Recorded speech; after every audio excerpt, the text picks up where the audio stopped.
Hi there, friends. This is Elisa Carr of Eye of the Heart. I am coming to you today to talk a little bit about several things. One, I guess the main overriding subject is this one of boundaries, of setting healthy boundaries, especially in our relationships. And as we are well into our experience of the coronavirus and the social distancing guidelines that we're all trying to follow, and this is a topic that's actually coming up that we're having to navigate. And so I find it interesting, these very subtle or not so subtle lessons that the coronavirus seems to be teaching us. Um, and in that, I already had this lesson going for me in my life, and went on a journey earlier in February that have a little story to tell you about the Ocotillo plant and how that kind of fits into this whole boundary business. But first, so today is Friday, it's March 20th of 2020. I'm here in Austin, Texas. I know that many people around the world and on the east and west coasts of the US have been navigating this coronavirus for quite a while, but for here in Texas, it's really just been up for a couple of weeks now. And suddenly today, I just really feel the energy of so much energy that's shifting. I, as you may know, am a therapist and a spiritual director, so I've been talking to people all week long. Not, of course, there are some fears and some folks feeling those fears much stronger than others. But even so, even without the fears, I just feel how much energy is shifting, and maybe you are feeling that in your body, in your mind, in your heart. I was kind of emotional this morning.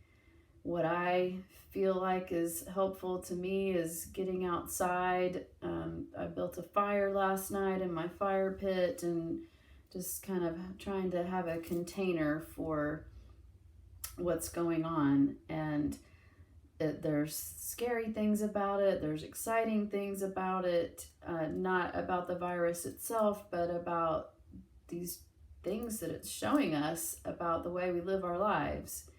And many teachers that I've been following, from astrology to divine feminine, are just talking about a new age that's being ushered in, and I'm all for that. But it's hard work, and it's hard to shift our cells and our flow. And just want to acknowledge that. And if anybody out there wants to talk about that, wants to dive deeper into what's going on for you, then please leave me comments or contact me directly. You can go through my website, which is www.i4heart.com. That's EYE, the number 4, heart.com. Okay, so I have set our container. I have the candle lit, using my Himalayan salt candle today, and I have a lamp also behind you. So, and in my healing room, working with some oracle cards today, and just a lot of healing and energy flow. So I think in several conversations this week that I've had, this talk about, like, we have to set some boundaries with people, maybe in a different way than what we're used to try to avoid the spread of this coronavirus. And so, we've been given this 6 feet away if we're out in public places, which here in Texas, we are asked to not gather more than 10 people at a time. So, or if we're at the grocery store or whatever, just keep that 6 feet distance. And, everybody isn't taking this maybe as serious as you might be.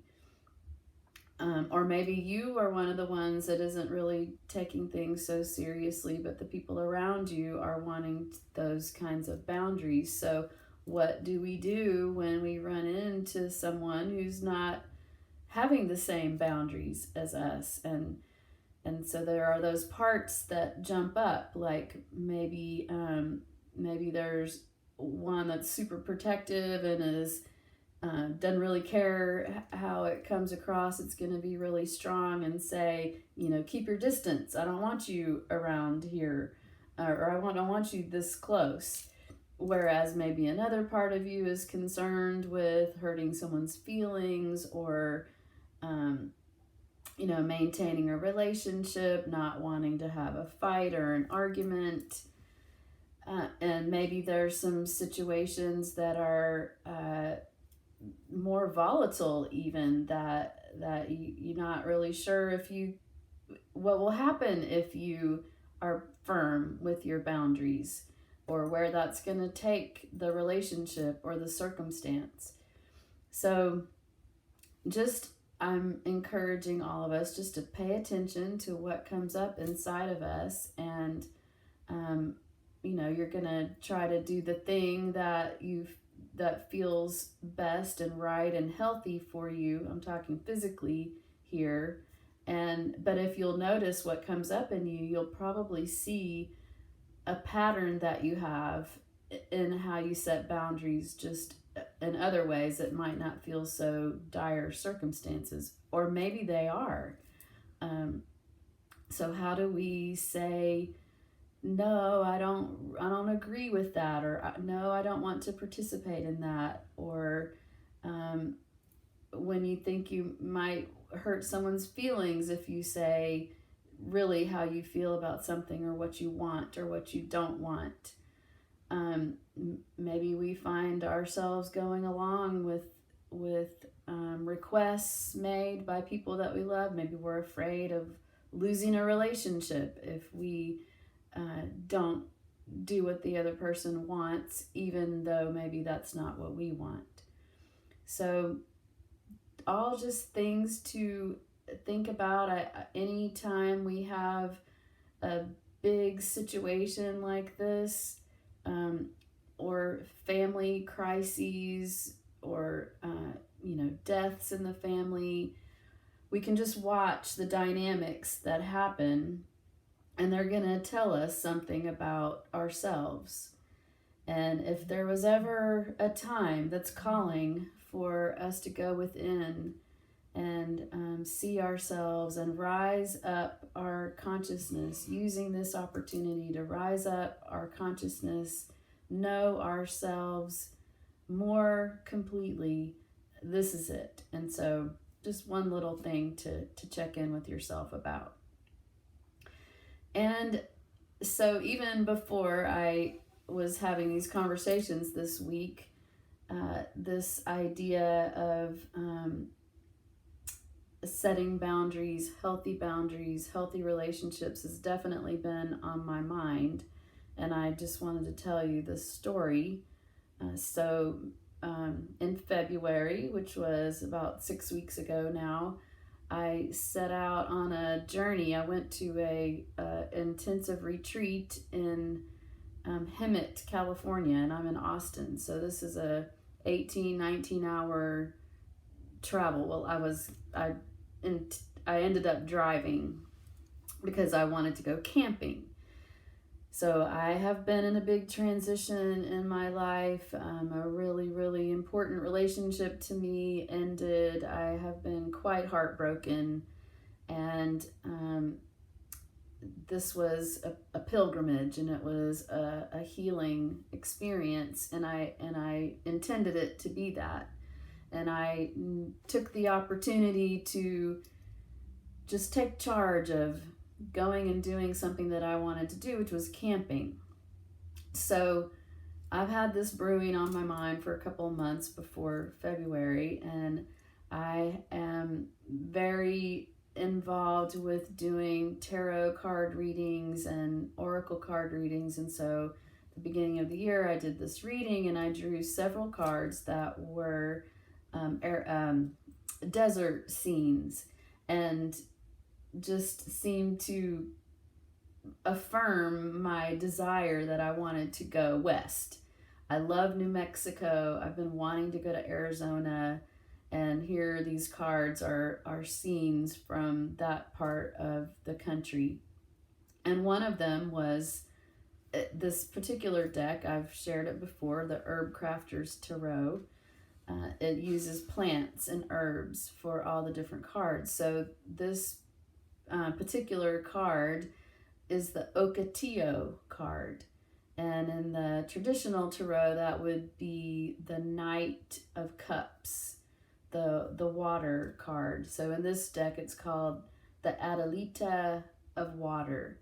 The Adelita being the warrior, and the feminine warrior that stands up and fights for causes. And in the I'll show you the picture of the card. It was just really beautiful. I was really taken with it. And we have this Ocotillo all over the place in Texas. I recognized it right away. And the very first line of the writing, which was is by Letitia Guthrie, is the one who writes, and Joanna Powell Colbert is the artist for this deck. But it says, a young woman is on a solo hiking retreat in the desert. So right away, that was like, oh goodness, this is really calling to my heart. Soon after that, I began a class about reading these tarot cards, and we were to pick a card for the class. And so this is the card that I picked. And it just all was, the timing of it was flowing, and this is about the time I was taking my trip. And the lesson that this Ocotillo has to tell us is about protecting our heart space. So the messages that she writes, which I'm just going to share, are protect your heartwood, but let your love blossom. Strong boundaries create healthy relationships. Give your whole heart to your cause. She also says, just as the beautiful flowers of the Ocotillo remain safe at the top of the tall plant covered in hidden thorns, the woman shares her heart with brilliant flair while keeping it safe and protected from harm. She has a deeply caring center, but will battle to protect her boundaries when it comes to love. And so you can imagine this was really speaking to me as I was recovering from heartbreak and wanting to, and in the course of that, seeing how protected my own heart had been. There was a place inside of me that I didn't even know was not available, and I didn't know that I wasn't connected to it. And when this heartbreak happened, it just cracked my heart wide open. And I know many of you have probably had that experience before. I wrote a blog post about how intense that was for me, and I mean, I can even get kind of teary-eyed. It's still deep, but now it's just a moving emotion. I don't feel the pain of it now.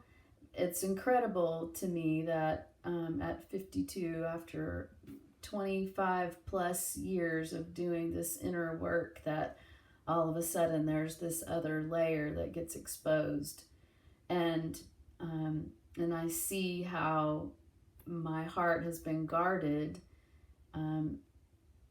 either guarded or not guarded, not either too many guards or just like throwing it out there without any, too vulnerable, I guess I should say, and leaning on other people to take care of me. And so all this process was me taking care of myself.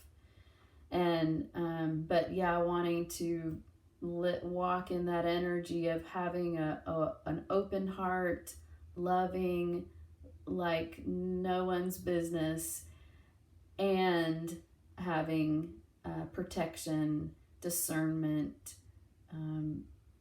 boundaries. So when I was sharing this story on Facebook, had a lot of pictures of the Ocotillo, and I was like, oh my goodness, this is what we're needing to hear now during the coronavirus as well. So one last piece of it. So this was all my prelude to my trip. So I set out on my trip, and I'm heading west from Austin, and one of the first towns I went through was Fredericksburg. And right on the east side of Fredericksburg, as I was coming in, there was a Ocotillo subdivision that was going up. And I'm like, okay, yeah, I'm on the right track here. Then I stayed the night in Marfa, Texas, my first night, and went downtown, and there in downtown was a storefront. I don't remember what the shop was, but it was called Ocotillo. So spend the night in Marfa. Then the next day I was traveling through Arizona and cross over Ocotillo Avenue in Benson, Arizona. And so the Ocotillo, again, here's the picture from this deck, just was my ally and my companion along my journey, helped guide me to it. There were gazillions of Ocotillo cactus throughout Arizona. If you are on Facebook, friend me, Elisa Carr. You can see I documented my journey, have some awesome pictures. And yeah, let's just invite Ocotillo to be our ally and guide as we navigate how to be connected and open with people, and how to have boundaries and discernment and guidance. So on this physical side of things, as we try to stay as healthy as we possibly can till this virus runs its course, and then also in this area of relationship and love, and romantic love, but also friends and co-workers, and just how do we be kind and connect, and how do we have boundaries that keeps us from, keeps us staying in our lane and not taking responsibility for what's not our responsibility, and what lets us own what is ours. Okay, so I like to take a minute at the end of these video chats with you and just gather our energy together, take a breath,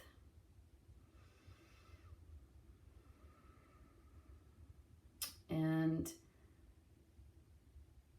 call on all of our plant allies, all of our animal spirit guides, all of the spiritual beings that you feel connected with, and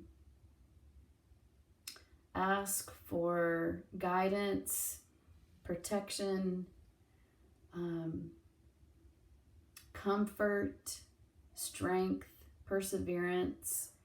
We've got a road ahead of us, and let's be together, and let's remember that we're not alone. We've got people, but we also have all of these plant, animal, and spiritual beings who want to be with us and support us and love us. Okay, thank you very much for listening, and blessings of health and love for you.